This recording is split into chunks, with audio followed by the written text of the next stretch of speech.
Good morning students हमें अपने इस वीडियो लेक्चर में मॉड्यूल 3 का नेक्स्ट टॉपिक कवर करना है। नेक्स्ट टॉपिक बच्चों जो हमें यहाँ पे स्टडी करना है वो है वोल्टेज रेगुलेशन। वोल्टेज रेगुलेशन मतलब चेंज। तो हम बच्चों देखेंगे अपने इस वीडियो लेक्चर में ट्रांसफार्मर में वोल्टेज किस तरीके से आपका वेरी करता है, किस तरीके से चेंज होता है। तो बच्चों इस पर हम लोग यहाँ पे नज़र डालेंगे। तो एग्जाम पॉइंट ऑफ व्यू से बच्चों ये टॉपिक बहुत ही इंपॉर्टेंट है। इस पर आपको 10 नंबर में कभी कभी न्यूमेरिकल भी मिल जाता है जो सीधे सीधे फार्मूले बेस्ड होता है। तो बच्चों आइए जरा सा हम लोग देखते हैं कि वोल्टेज रेगुलेशन क्या होता है। बच्चों ट्रांसफार्मर हम लोग ऑलरेडी स्टडी कर चुके हैं। बेसिकली अगर हम इक्विवेलेंट सर्किट की बात करें वो भी हम लोग पढ़ चुके हैं। तो ट्रांसफार्मर में आपके बेसिकली दो साइड होते थे, एक प्राइमरी दूसरा सेकेंडरी।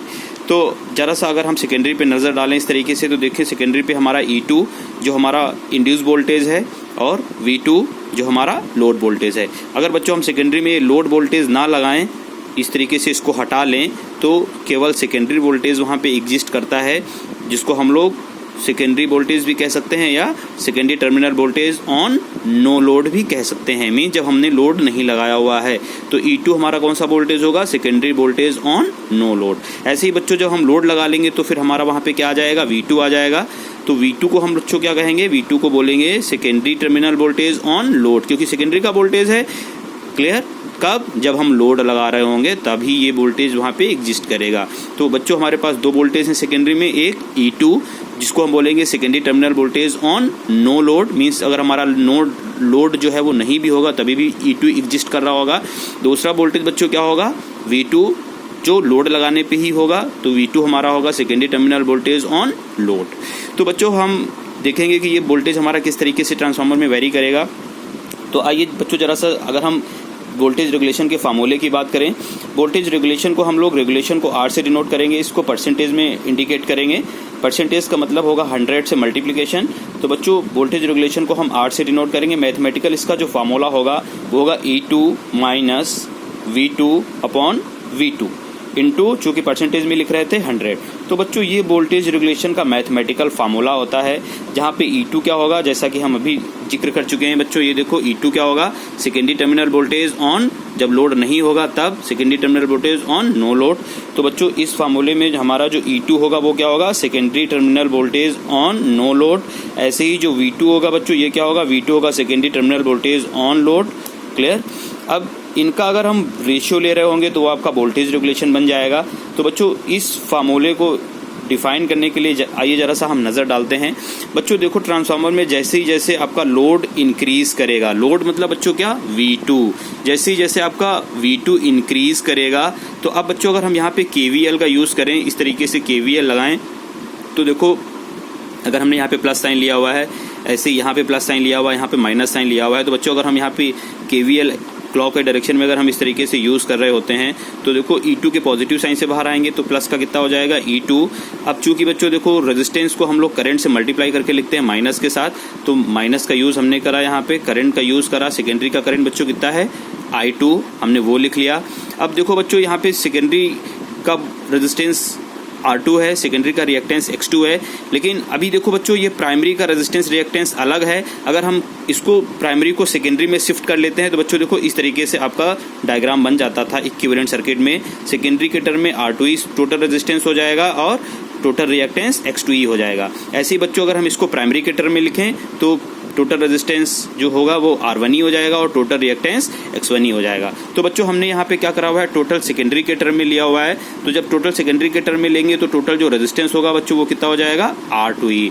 अब बच्चों जब हम पोलर और रेक्टेंगुलर फॉर्म में कन्वर्जन करते थे तो R जो था आपका रियल पार्ट होता था, रियल पार्ट के साथ हम लोग कॉस एंगल का यूज़ करते थे।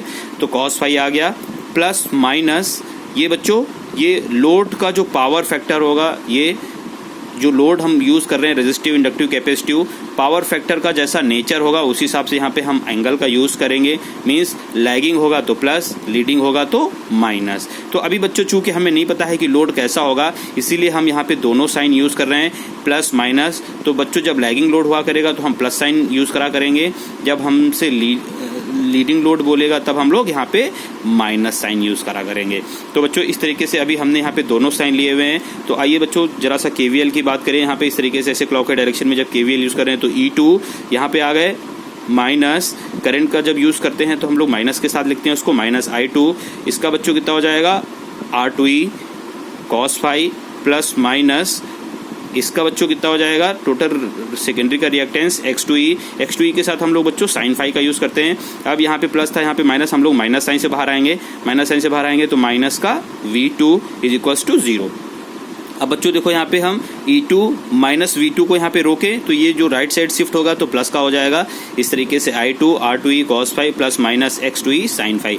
तो बच्चों इस तरीके से हमारे पास ये रिलेशन आ जाता है।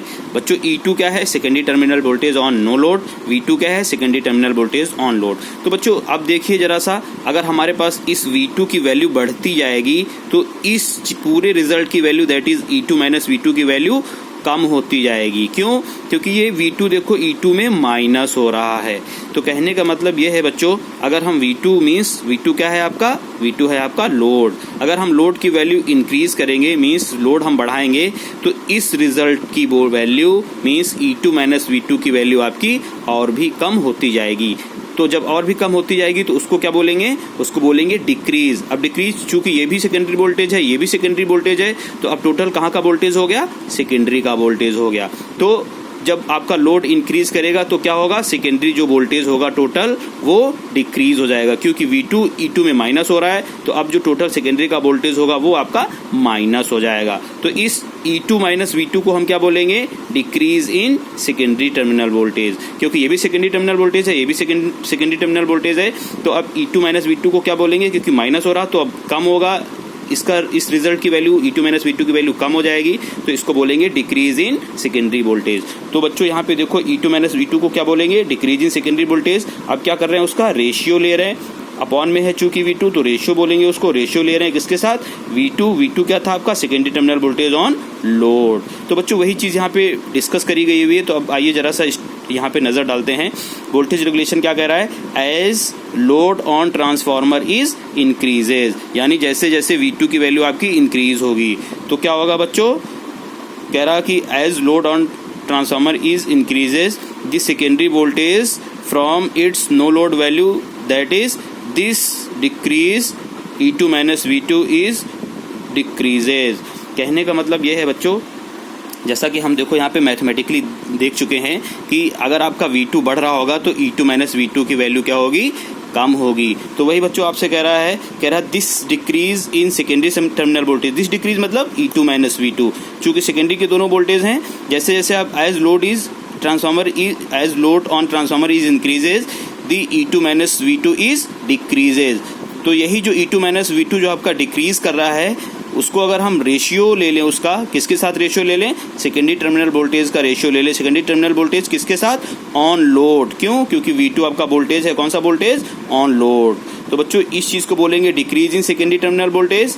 इसका एक्सप्रेस कर रहे हैं, इसका रेशियो ले रहे हैं किसके साथ, secondary terminal voltage on load के साथ। तो वही आपका बच्चों क्या कहलाएगा, वही आपका रेगुलेशन कहलाएगा। क्लियर हो गई बच्चों ये बात? तो आइए दोबारा से इस चीज को अब देखते हैं। इस चीज को बोलेंगे decrease in secondary terminal voltage express as a fraction या ratio with secondary terminal voltage on load is called voltage regulation, where E2 is secondary terminal voltage on no load and V2 is secondary terminal voltage on load। अब देखो बच्चों, अब E2 minus V2 को हम लोग mathematically, ये देखो E2 minus V2 को ऑलरेडी हम लोग यहाँ पे ये लिख चुके हैं। क्या लिख सकते हैं उसको, I2 R2E cos phi plus minus X2E sin phi. तो बच्चों इस E2 माइनस V2 को हम लोग यूज करेंगे I2 R2E cos phi plus minus X2E sin phi. तो बच्चों यहाँ पे हमने क्या करा, इस E2 माइनस V2 की वैल्यू हमने यहाँ पे लिख ली I2 R2E cos phi plus minus X2E sin phi upon V2। तो कहने का मतलब ये है बच्चों, चाहे हम वोल्टेज रेगुलेशन बोले E2 minus V2 upon V2 into 100, जहाँ पे E2 आपका secondary terminal voltage on no load, जबकि V2 आपका secondary terminal voltage on load. तो इसका बच्चों जब हम रेशियो लेंगे secondary terminal voltage on load के साथ तो आपका वोल्टेज रेगुलेशन कहलाएगा। इसी फॉर्मूले को हम लोग इस तरीके से भी लिख सकते हैं, I2 R2E cos phi plus minus X2E sin phi upon V2 into 100, जैसा कि हम लोगों ने यहाँ पे पहले भी देखा है। तो इस E2 माइनस V2 को हम लोगों ने इस तरीके से लिख लिया सेकेंडरी के टर्म में। बच्चों अब हम इस वोल्टेज रेगुलेशन को, ये तो वोल्टेज रेगुलेशन का हमारा फार्मूला सेकेंडरी के टर्म में हो गया।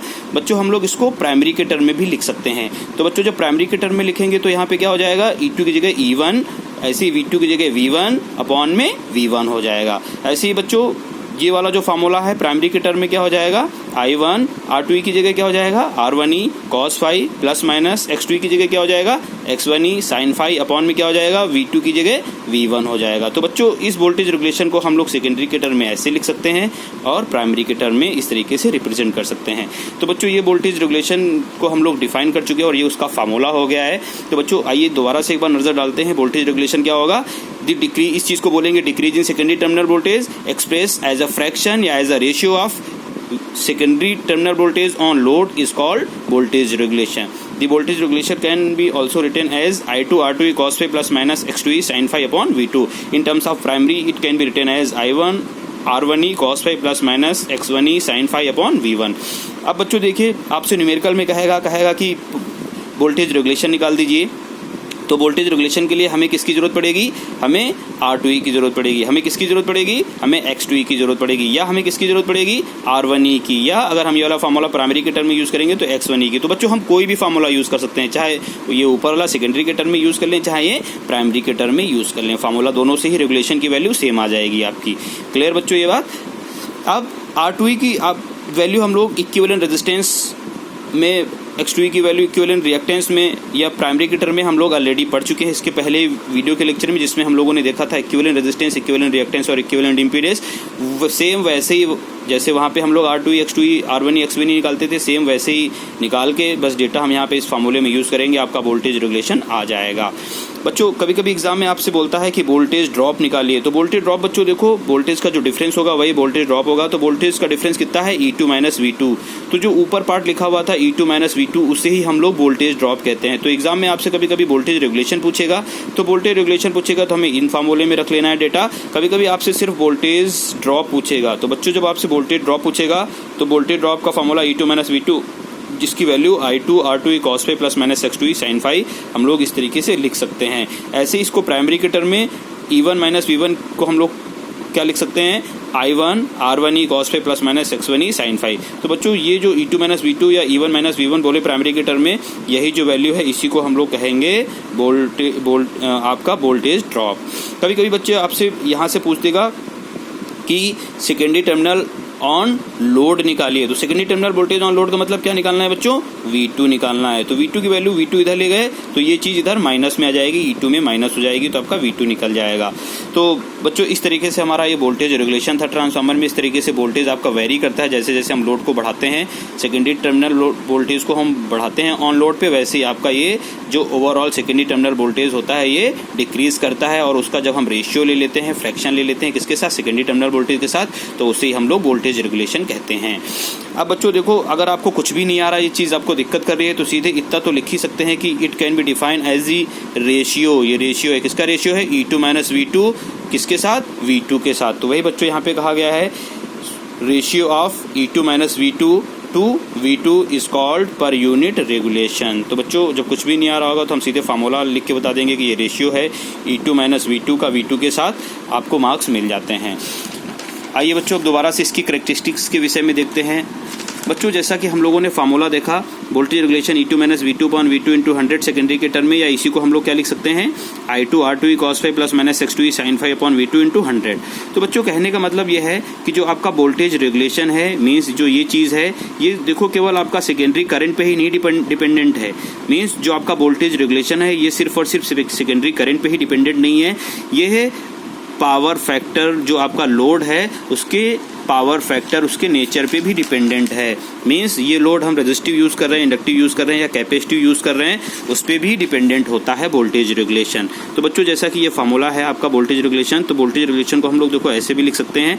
तो यानी कहने का मतलब ये है जो आपका वोल्टेज रेगुलेशन सिर्फ और सिर्फ I2 पे ही डिपेंडेंट नहीं है, ये देखो आपका यहाँ पे एंगल पे भी डिपेंडेंट है। ये जो एंगल है, ये जो आपका जो साइन है, ये आपका प्लस माइनस ये आपका लीडिंग और लैगिंग के हिसाब से ही होगा।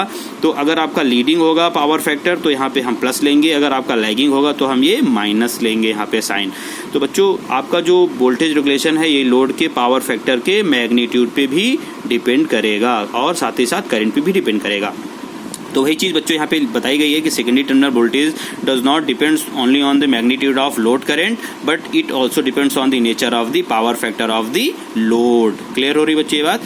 अब देखो बच्चों अगर आपका पावर फैक्टर आपका लैगिंग है। लैगिंग अगर पावर फैक्टर है तो ये साइन हमें पॉजिटिव लेना पड़ेगा, क्योंकि R प्लस जे एक्सएल के फॉर्म में होना चाहिए, मीन्स इमेजरी पार्ट जो होगा वो आपका पॉजिटिव होना चाहिए। पॉजिटिव के लिए हमें ये एंगल, ये आपका जो साइन फाई है ये पॉजिटिव एंगल लेना पड़ेगा, तभी ये पॉजिटिव साइन आएगा।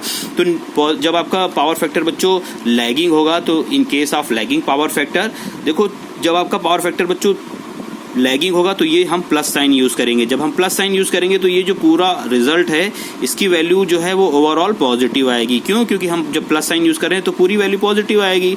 अब पॉजिटिव का मतलब ये है कि आपका वोल्टेज रेगुलेशन जो होगा वो पॉजिटिव होगा। अब वोल्टेज रेगुलेशन पॉजिटिव का मतलब बच्चों क्या होगा, देखो E2 में V2 माइनस हो रहा था, अब ये वैल्यू पॉजिटिव तभी आएगी जब E2 और V2 में जब आपका E2 ज्यादा होगा। किससे ज्यादा होगा? V2 से। अगर V2 ज्यादा होगा तो ये देखो ये माइनस का है तो ये वैल्यू माइनस की आ जाएगी। तो कहने का मतलब ये है जब आपका लैगिंग पावर फैक्टर होगा तो ये वैल्यू आपकी प्लस होगी, जब ये वैल्यू प्लस होगी तो ये पूरा रिजल्ट क्या होगा? पॉजिटिव होगा। ये पॉजिटिव होगा, इसका मतलब क्या होगा? E2 आपका ज्यादा होगा, किससे होगा? V2 से। तो वही चीज बच्चों यहाँ पे बताई गई है। In case of lagging power factor आपका क्या होगा? E2 जो है आपका वो ज्यादा होगा, किससे ज्यादा होगा? V2 से। और आपका जो रेगुलेशन होगा वो कैसा हो जाएगा? वो पॉजिटिव हो जाएगा। सिमिलरली बच्चों जब हमारा लीडिंग पावर फैक्टर होगा तो क्या होगा? ये एंगल हम माइनस का यूज करेंगे। जब माइनस का यूज करेंगे तब ये वैल्यू कैसी आएगी? निगेटिव आएगी। अब निगेटिव ये वैल्यू, इस रिजल्ट की वैल्यू ये जो निगेटिव आएगी, इसका मतलब क्या है? इसका मतलब ये है कि आपका V2 ज्यादा है। जब V2 ज्यादा होगा, क्योंकि E2 में V2 माइनस हो रहा है, जब V2 ज्यादा होगा तभी माइनस की वैल्यू आएगी, इसका मतलब आपका V2 ज्यादा है। तो लीडिंग पावर फैक्टर के लिए वही चीज कह रहा है, जब आपका लीडिंग पावर फैक्टर होगा तब आपका क्या ज्यादा होगा? तब आपका V2 ज्यादा होगा। जब V2 ज्यादा होगा तो रेगुलेशन कैसा हो जाएगा? निगेटिव हो जाएगा। वही चीज यहाँ पे आपको बच्चों बताई गई है। अब आइए बच्चों इसकी कैरेक्टरिस्टिक्स, वोल्टेज रेगुलेशन की कैरेक्टरिस्टिक्स की बात कर लेते हैं। कैरेक्टरिस्टिक्स में बच्चों हम लोग उसका ग्राफ बनाएंगे। वोल्टेज का ग्राफ V2 और E2 हमने यहाँ पे कांस्टेंट लाइन लिया, मैग्नीट्यूड एक्सिस पे हमने वोल्टेज लिया, क्योंकि वोल्टेज रेगुलेशन हम पढ़ रहे हैं तो मैग्नीट्यूड एक्सिस पे वोल्टेज लिया। वोल्टेज का ग्राफ किसके रिस्पेक्ट में? करंट के रिस्पेक्ट में, क्योंकि देखो करंट पे डिपेंडेंट है आपका वोल्टेज रेगुलेशन। तो यहाँ पे हमने क्या करा? करंट ले लिया, एक्स एक्सिस पे करंट को ले लिया और वाई एक्सिस पे क्वांटिटी का मैग्नीट्यूड। मैग्नीट्यूड में वोल्टेज की बात कर रहा था तो हमने यहाँ पे वोल्टेज ले लिया। यहाँ पे हमने आइडियल केस माना हुआ है। आइडियल मतलब जितना हमारा V2 होगा उतना ही E2 होगा। तो कांस्टेंट होगा, बराबर हो गया। बराबर का मतलब इस तरीके से constant line E2 V2 constant line यहाँ पे ऐसे हमने रिप्रेजेंट कर दिया। तो बच्चों आइए जरा सा आप देखते हैं, ग्राफ बनाते हैं। जैसा कि देखो बच्चों हम यहाँ पे किसकी बात कर रहे हैं? लैगिंग पावर फैक्टर की। तो बच्चों लैगिंग पावर फैक्टर में क्या होगा? आपका E2 ज्यादा होगा। क्यों? क्योंकि ये चीज आपकी पॉजिटिव होगी तो रिजल्ट वोल्टेज रेगुलेशन आपका पॉजिटिव आएगा। पॉजिटिव मतलब E2 ज्यादा है। तो लैगिंग पावर फैक्टर के केस में आपका E2 ज्यादा होगा V2 से। तो बच्चों देखो ये रिजल्ट हमने लिखा हुआ था, E2 माइनस V2 की वैल्यू देखो ये होती थी। तो अब हम यहाँ से चूंकि V2 के रिस्पेक्ट में ग्राफ बना रहे हैं तो अब यहाँ से हम V2 की वैल्यू निकालेंगे। V2 is equals to V2 की वैल्यू जब हम यहाँ से निकालेंगे तो V2 को राइट साइड ले गए और ये चीज इधर लेफ्ट साइड माइनस में आ जाएगी और ये उधर प्लस में चला जाएगा। तो V2 की वैल्यू बच्चों कितनी हो जाएगी? यहाँ से V2 की वैल्यू हो जाएगी E2, ये चीज इधर आएगी तो माइनस की I2, ये हो जाएगा आपका R2E cos phi plus minus X2E sin phi. तो अब बच्चों देखो यहाँ पे जब आपका लैगिंग पावर फैक्टर है तो ये चीज आपकी, ये देखो जब आपका लैगिंग पावर फैक्टर है तो ये चीज आपकी पॉजिटिव आ रही थी। तो यानी जब लैगिंग पावर फैक्टर होगा तो ये एंगल पॉजिटिव होगा, ये एंगल पॉजिटिव लेंगे तो ये चीज अब देखो पॉजिटिव आएगी। पॉजिटिव चीज देखो E2 में क्या हो रही है? माइनस हो जाएगी, क्योंकि ये चीज पॉजिटिव आएगी तो माइनस हो जाएगी। जब माइनस हो जाएगी तो आपका ग्राफ किधर जाएगा? आपका ग्राफ ये E2 है। अब E2 में से देखो, E2 में से ये चीज माइनस हो रही है। चीज जब E2 में से ये चीज माइनस हो रही है तो आपका ग्राफ नीचे आएगा। तो इस तरीके से हमने ग्राफ को नीचे कर दिया। कौन से केस के लिए? लैगिंग पावर फैक्टर के लिए, क्योंकि ये चीज पॉजिटिव थी। जब ये चीज पॉजिटिव है तो इसमें माइनस हो जाएगी। जब माइनस हो जाएगी E2 में तो आपका E2 नीचे चला जाएगा। तो E2 का ग्राफ इस तरीके से नीचे चला गया। किस लिए? लैगिंग पावर फैक्टर के लिए। लैगिंग पावर फैक्टर के लिए वही चीज हमने लिख दी जो यहाँ पे लिखी थी। लैगिंग पावर फैक्टर के लिए क्या होगा? E2 आपका V2 से ज्यादा होगा तो E2 ग्रेटर देन V2 हो जाएगा लैगिंग केस के लिए। और पावर फैक्टर आपका कैसा होगा? वोल्टेज रेगुलेशन कैसा होगा? आपका पॉजिटिव होगा। तो for lagging power factor E2 is greater than V2 and आपका जो रेगुलेशन होगा वो कैसा होगा? पॉजिटिव होगा। और आपका ग्राफ कैसे जाएगा? इस तरीके से नीचे। बच्चे यहाँ पे उल्टा कर देते हैं, उनको लगता है पॉजिटिव होगा तो ग्राफ ऊपर कर देते हैं वो लैगिंग के लिए, जबकि आप यहाँ पे देख रहे हैं ग्राफ कैसे जाएगा? नीचे जाएगा। सिमिलरली बच्चों जब हम लीडिंग पावर फैक्टर करेंगे तो आपका देखो V2 ज्यादा है। जब हम बच्चों लीडिंग पावर फैक्टर कर रहे हैं तो ये चीज देखो, ये एंगल आपका माइनस होगा, जब ये एंगल माइनस होगा तो ये चीज़ माइनस की आएगी। अब माइनस एक पहले से लगा हुआ है, ये चीज़ भी माइनस आ रही, तो माइनस माइनस क्या हो जाएगा, प्लस हो जाएगा। जब प्लस हो जाएगा तो E2 में ये चीज़ प्लस हो जाएगी। जब प्लस हो जाएगी तो आपका ग्राफ किधर चला जाएगा, इस तरीके से ऊपर चला जाएगा। तो लीडिंग के लिए आपका ग्राफ इस तरीके से ऊपर जाता है और लैगिंग के लिए आपका ग्राफ इस तरीके से नीचे जाता है। लेकिन बच्चों जब आपका लीडिंग पावर फैक्टर होगा तो क्या होगा, अब ये देखो ये चीज़ माइनस की आएगी, इसका मतलब माइनस का मतलब आपका V2 ज़्यादा है, तो लीडिंग के लिए आपका V2 ज़्यादा हो जाता है E2 से, और आपका रेगुलेशन भी निगेटिव हो जाता है और आपका ग्राफ इस तरीके से ऊपर चला जाता है। तो ये बच्चों हमारे पास VI कैरेक्टरिस्टिक्स थी, किसके लिए, वोल्टेज रेगुलेशन के लिए। बाकी अब अगला टॉपिक अपने नेक्स्ट वीडियो लेक्चर में कवर करेंगे। Thank you.